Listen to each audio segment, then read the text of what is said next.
dilemmas or personal struggles, and certainly not with the more problematic aspects of the story. Then where should we start our story? We could start with the Hasmoneans, who were the first to discover the advantages of this isolated cliff in the heart of the desert.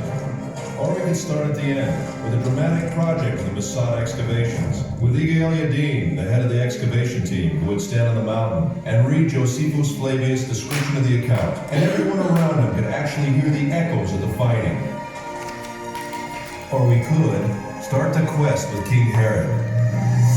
Herod, who ruled under the auspices of the Romans, built himself a magnificent fortress here on the mountain, which was to be his sanctuary in troubled times, and believe me, he really had troubles. Herod, like any other king, built his palaces to the highest standards of his day. One of them is this Western Palace.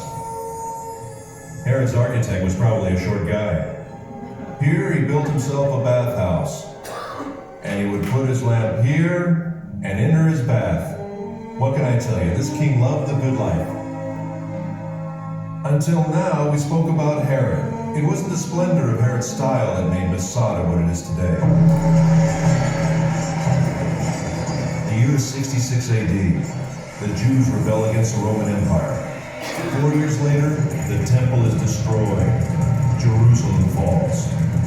Everywhere else, the rebels were suppressed.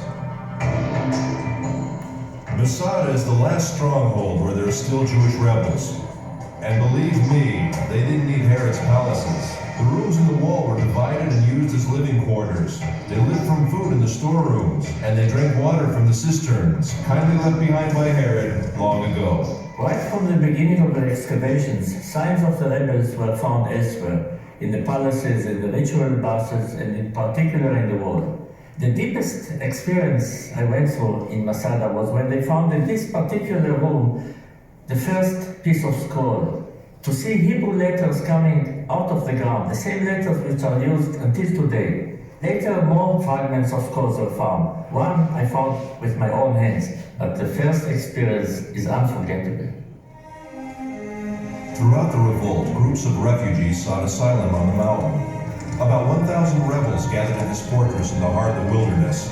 In 73 AD, the Romans' 10th Legion arrived with thousands of armed soldiers who deployed themselves around the mountain. An enormous war machine.